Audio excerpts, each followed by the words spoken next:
Imagine standing before walls so tall and thick that even the strongest armies would pause in awe. Jericho rose from the desert like an unbreakable crown, its ramparts towering, its gates iron-locked, its defenders confident and loud. Outside, Joshua and the Israelites, hardened by 40 years of wandering, looked across that final barrier to the Promised Land and heard only one command from on high: march, trust, and obey. God told them to do the unthinkable. No siege engines, no battering rams, just a slow, deliberate circling of the city, 1 time a day for 6 days, then 7 times on the 7th day, with priests carrying the Ark of the Covenant and blowing ram's horns while the people maintained a strange, obedient silence. To an outsider, this looked like madness, a ritual of the weak, and from the walls the defenders jeered and threw insults, sure that iron and stone would win the day. Yet Joshua believed that history had seen greater miracles. The Red Sea parted, manna fell, and he saw faith not as fantasy but as strategy. Obedience became their formation, prayer their armor. As the first circle began, the desert wind picked up the dust of their footsteps and carried it like a slow drumbeat, a heartbeat that pulsed through the valley. Every footfall counted, every silent return to camp tightened their resolve.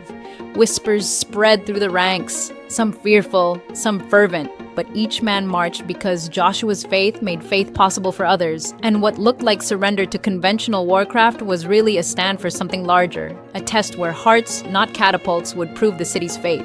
Before dawn on each day, the same quiet began. The men rising while stars still held the sky. Priests opening the sacred tabernacle to lift the Ark of the Covenant, its gold glinting in the torchlight, as 7 chosen priests took positions to blow the ram's horns in slow, solemn blasts that rolled toward the city like a warning and a prayer.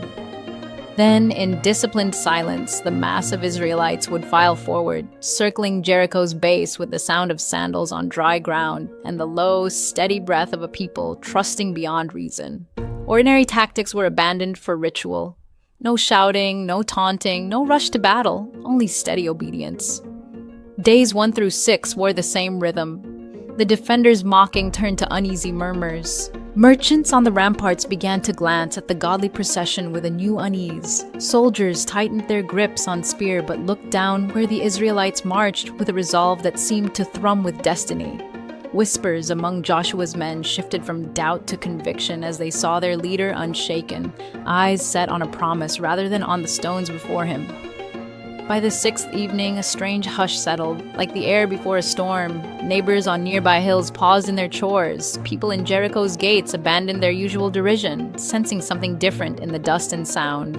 The 7th day dawned colder, brighter, and heavier with expectation. Today they would circle the city 7 times, and as the sun climbed, the trumpets once more took up the call, louder and longer, the sound weaving through the valley until it felt as if the world itself listened for the next command that would change everything. On that final lap, tension coiled like a spring through every Israelite fighter and family. Joshua, standing tall, lifted his hand and gave the signal, the priests pouring every breath into their horns until the valley thrummed. Then his voice, clear, unwavering, ordered the one action that made no strategic sense to every trained general. "Shout! For the Lord has given you the city!" Throats strained. A single human shout swelled into a deafening roar. Tens of thousands of voices united in one proclamation of faith, and as sound crashed against stone, an improbable thing occurred. The ground began to answer. A rumble moved along the foundation, hairline cracks spidered across masonry, and the proud walls of Jericho buckled as if the earth itself obeyed a command that transcended swords. Towers toppled slow as falling giants, dust rose like a storm cloud, and men and women watched with eyes wide as the impossible unfolded. The army of Jericho, once confident, now scattered into chaos, while Joshua's people surged through open gates, not in a frenzy of conquest, but in a stunned, reverent procession to claim what had been promised. In the ruins, mercy spoke. Rahab, who had sheltered 2 Israelite spies, was spared, her household protected from the destruction around her, fulfilling the covenant born from courage and kindness. When the smoke cleared, the people knelt, not to boast, but to worship, to acknowledge that victory had not been wrested by brute force, but granted by obedience to a power they had trusted.